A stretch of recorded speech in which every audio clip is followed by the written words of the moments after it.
Pada pertemuan kali ini, kita akan sedikit mengulas sejarah singkat dari beberapa pemimpin Kasunanan Kartasura dan Surakarta periode 1742 sampai tahun 1823, yang diantaranya adalah Amangkurat V, Pakubuwono III, Pakubuwono IV, dan Pakubuwono V.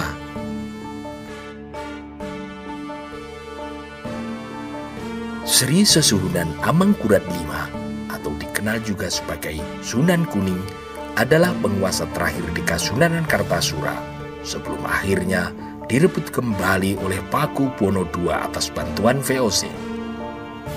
Nama aslinya adalah Raden Mas Garendi.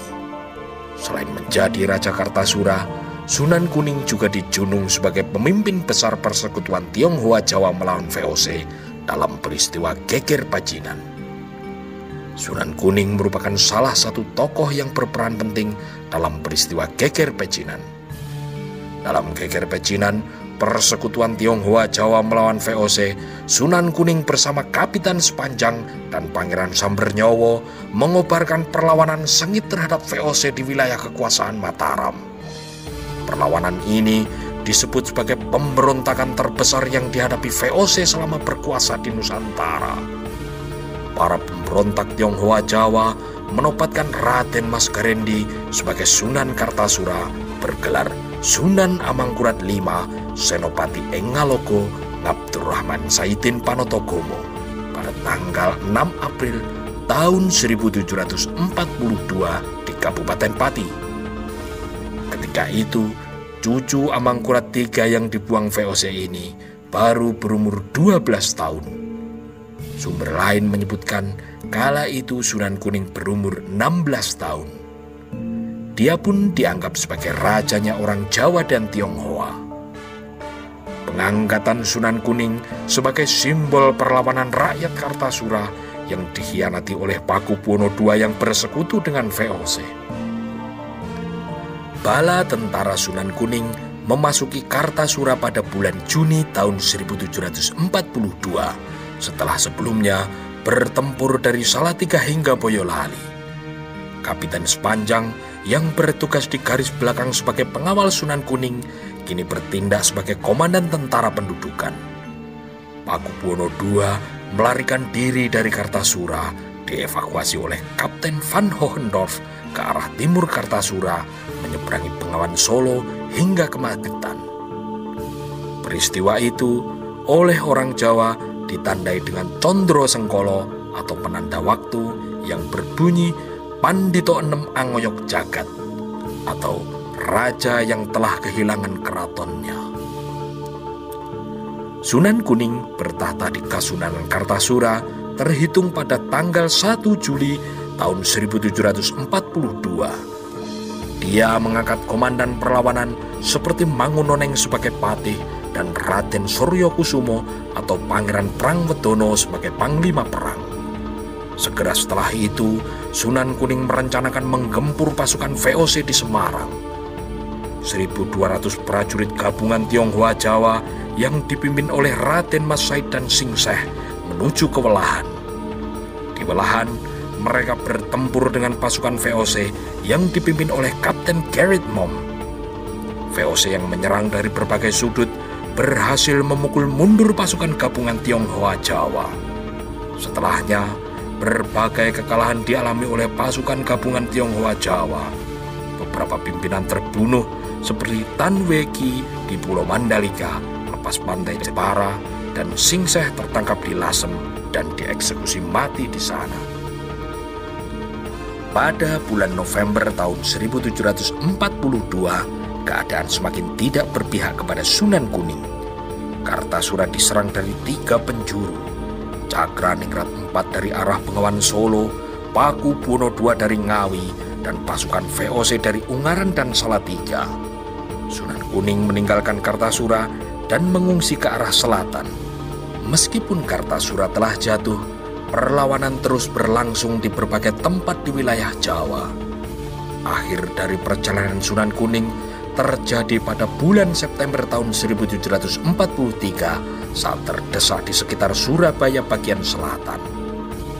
dia terpisah dari kawalan Kapiten Sepanjang, Sunan Kuning menyerahkan diri ke loji VOC di Surabaya di bawah pimpinan Rainer de Klerk, disusul oleh banyak pemberontak lainnya. Setelah beberapa hari ditawan di Surabaya, dia bersama beberapa pengikutnya dibawa ke Semarang, lalu ke Batavia, hingga akhirnya diasingkan ke Sri Lanka.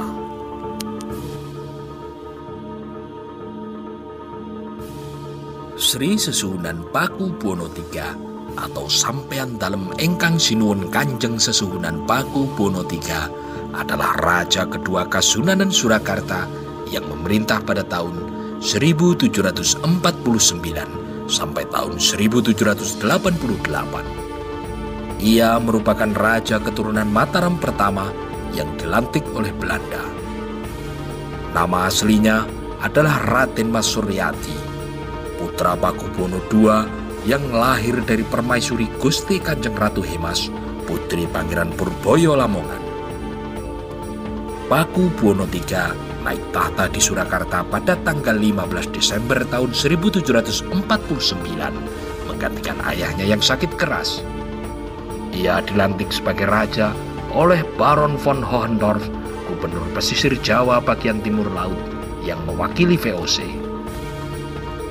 Pakubuwono III melanjutkan perang suksesi Jawa ketiga menghadapi pemberontakan Pangeran Mangkubumi dan Raden Mas Said. Pemberontakan Mangkubumi ini telah meletus sejak tahun 1746. Pihak pemberontak sendiri telah mengangkat Mangkubumi sebagai raja dan Raden Mas Said sebagai patih pada tanggal 12 Desember tahun 1749 di markas besar mereka, yaitu bekas daerah lama Mataram. Pasukan pemberontak semakin kuat. Para pejabat Surakarta yang bergabung dengan mereka pun semakin banyak. Berkali-kali mereka menyerang istana, namun tidak mampu mengusir Pakubuwono III yang dilindungi oleh VOC. Pada tahun 1752 terjadi perpecahan antara Mangkubumi dan Raden Mas Said. Pihak VOC segera menawarkan perdamaian dengan Mangkubumi sejak tahun 1754. Perundingan-perundingan berakhir dengan kesepakatan Perjanjian Giyanti pada tanggal 13 Februari tahun 1755. Perjanjian tersebut berisi pengakuan kedaulatan Mangkubumi sebagai raja keturunan Mataram yang menguasai setengah wilayah kekuasaan Pakubuwono III. Mangkubumi pun bergelar Hamengkubuwono I yang kemudian membangun istana baru bernama Yogyakarta pada tahun 1756. Pada perkembangan selanjutnya, kerajaan yang dipimpin oleh Hamengkubuwono I lebih terkenal dengan nama Kasultanan Yogyakarta. Sedangkan kerajaan yang dipimpin oleh Pakubuwono III terkenal dengan nama Kasunanan Surakarta. Sesuai isi Perjanjian Giyanti, Raden Mas Said pun menjadi musuh bersama VOC, Pakubuwono II, dan Hamengkubuwono I. Raden Mas Said yang mulai terdesak akhirnya bersedia berunding dengan VOC sejak tahun 1756. Puncaknya, pada bulan Maret tahun 1757, Raden Mas Said berdamai dengan VOC, Surakarta, dan Yogyakarta melalui Perjanjian Salatiga. Sejak saat itu, Raden Mas Said bergelar Mangkunegoro I. Daerah kekuasaannya bernama Mangkunegaran, yaitu sebidang tanah pemberian Pakubuwono III yang berada di dalam wilayah Surakarta. Setelah tahun 1757, suasana Pulau Jawa masih panas karena masih ada pemberontakan, namun sifatnya relatif kecil.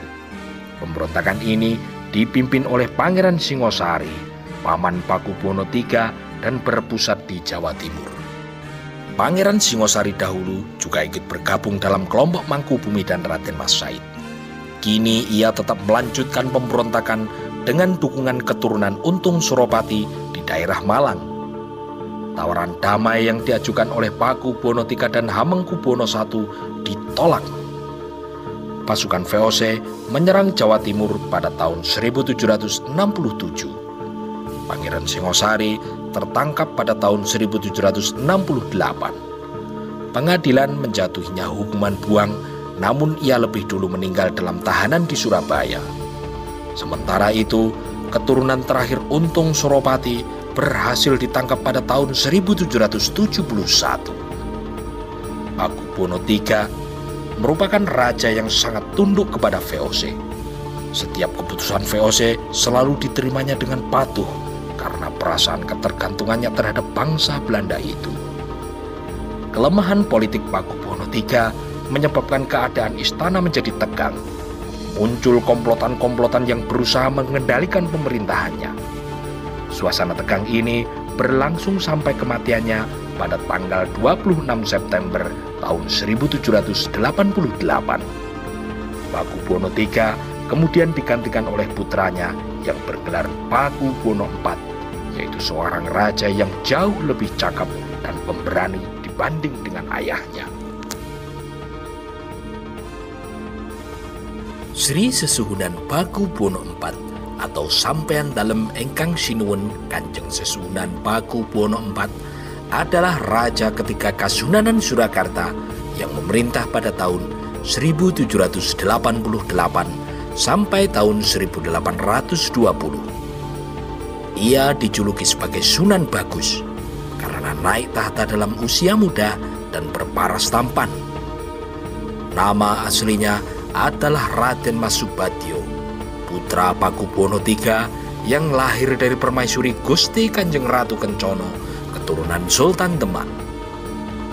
Ia dilahirkan pada tanggal 2 September tahun 1768 dan naik tahta pada tanggal 29 September tahun 1788 dalam usia 20 tahun. Pakubuwono IV adalah Raja Surakarta yang penuh cita-cita dan keberanian.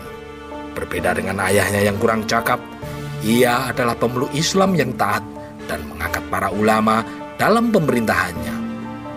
Hal ini tentu saja ditentang oleh para pejabat yang berkecenderungan mistik yang sudah mapan di istana.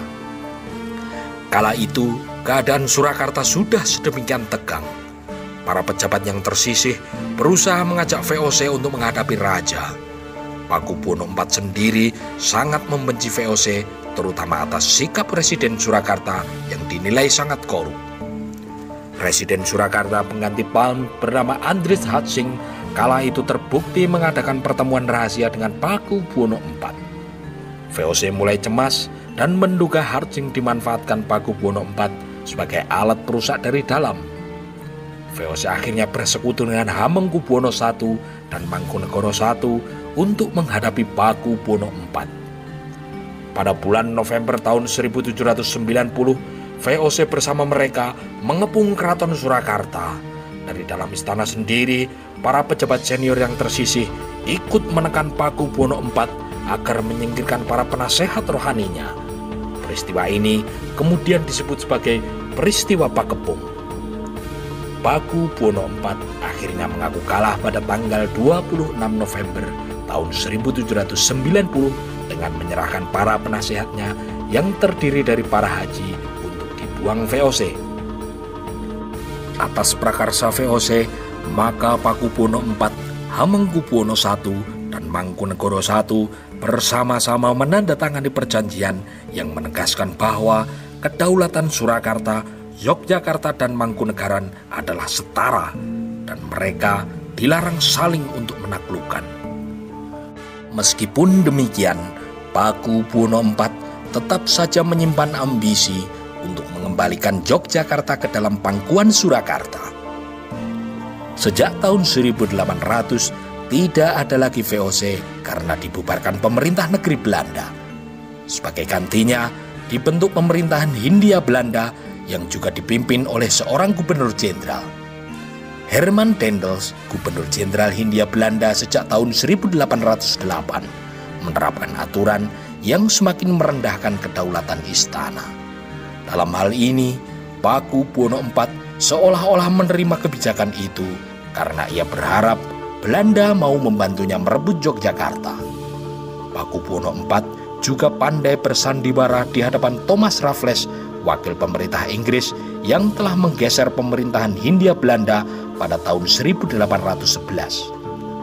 Sementara itu, Hamengkubuwono II terkesan kurang ramah terhadap bangsa asing.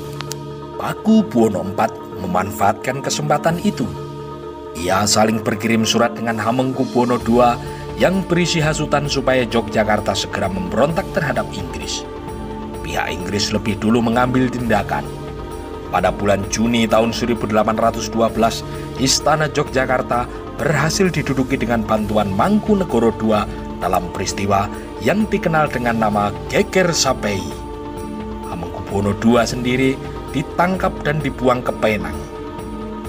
Surat menyurat antara Pakubuwono IV dengan Hamengkubuwono II terbongkar.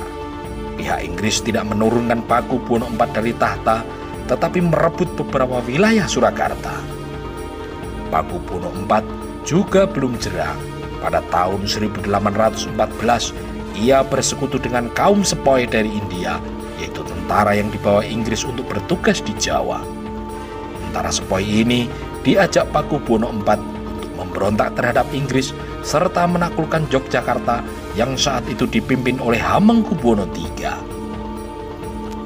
Persekutuan ini kandas pada tahun 1815. Sebanyak 70 orang sepoi yang terlibat pemberontakan diadili oleh pihak Inggris. Sejumlah 17 orang diantaranya dihukum mati, sedangkan sisanya dipulangkan ke India sebagai tawanan. Thomas Raffles juga membuang seorang pangeran Surakarta yang dianggap sebagai penghasut Pakubuwono IV. Pakubuwono IV masih menjadi Raja Surakarta tanpa diturunkan Inggris. Sebaliknya, ia mengalami pergantian pemerintah penjajah dari Inggris kembali kepada Belanda pada tahun 1816. Pakubuwono IV meninggal dunia pada tanggal 2 Oktober tahun 1820. Ia kemudian digantikan putranya yang bergelar Pakubuwono V. Semasa hidupnya, Pakubuwono IV dikenal sebagai Sinuwun Wali karena ia terkenal sangat dekat dengan kaum ulama. Lagi pula, beliau memang gemar bertapa, ahli zikir, di mana tingkat ilmu rohaninya memang sederajat dengan waliullah.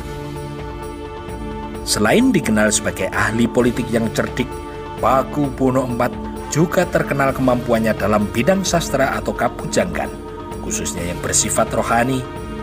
Ia diyakini mengarang naskah Serat Wulangreh, Serat Cipto Waskito, dan lain-lain yang berisi ajaran-ajaran luhur untuk memperbaiki moral dan budi pekerti. Tidak hanya itu saja, beliau pun seorang ahli budaya dengan mengembangkan wayang kulit dengan wanda khusus, ahli pusaka, serta ahli dalam bidang seni. Pujangga besar Ronggo Warsito mengaku semasa muda ia pernah belajar beberapa ilmu kesaktian kepada Pakubuwono IV. Ronggo Warsito sendiri merupakan cucu angkat dari Pangeran Buminoto, adik dari Pakubuwono IV.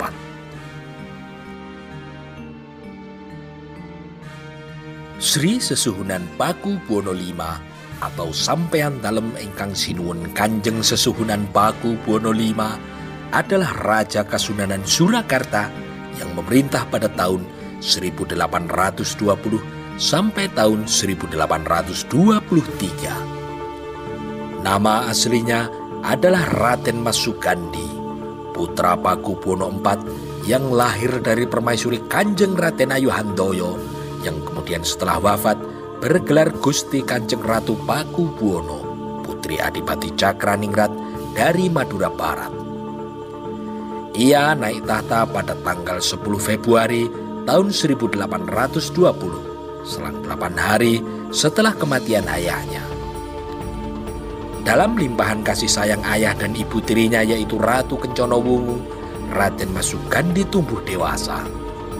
Begitu di Khitan, ia digembleng pendidikan dari para abdi dalem yang dianggap kompeten oleh ayahnya.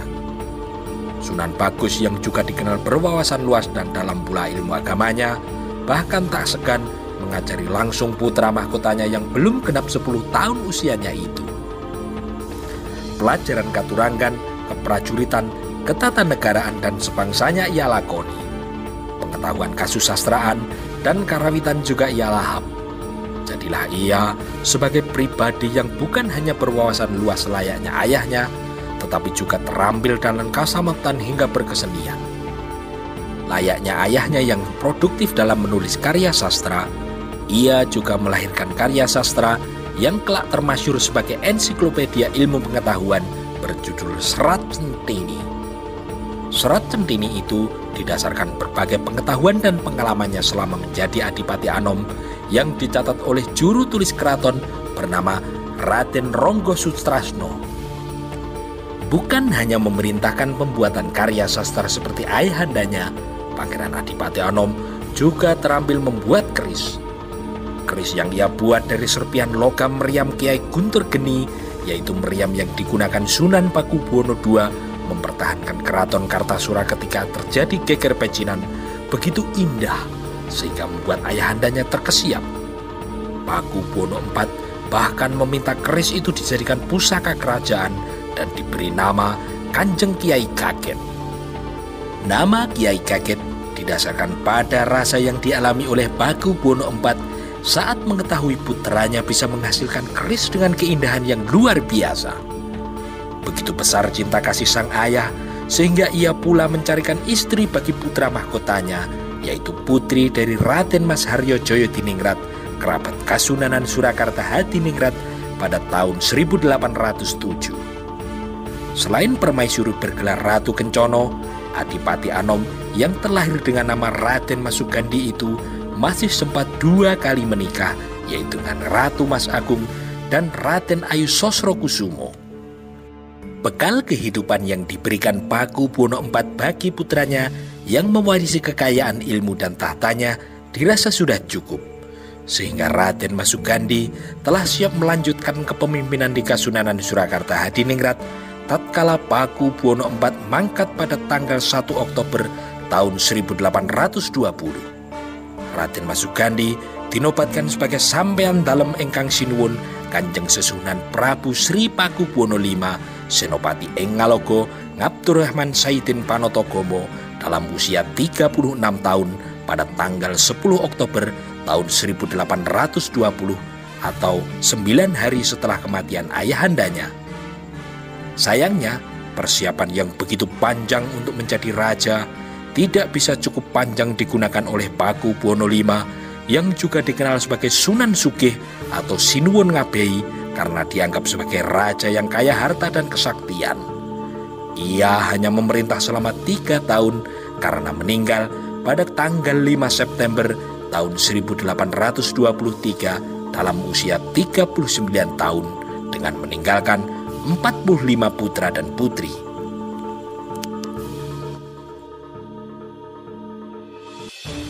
Demikian sekelumit kisah dari beberapa raja Jawa yang pernah bertahta di Kasunanan Kartasura dan Surakarta periode tahun 1742 sampai tahun 1823. Terpisah dari pembahasan Pakubuwono II yang telah kita ulas pada video sebelumnya. Semoga sedikit ulasan ini dapat menambah wawasan kita akan sejarah Nusantara. Apabila terdapat kesalahan pengucapan maupun versi, jangan ragu-ragu mengkoreksi kami di kolom komentar. Silakan subscribe, like, dan share video ini jika dirasa bermanfaat. Akhir kata, terima kasih telah menyaksikan video ini.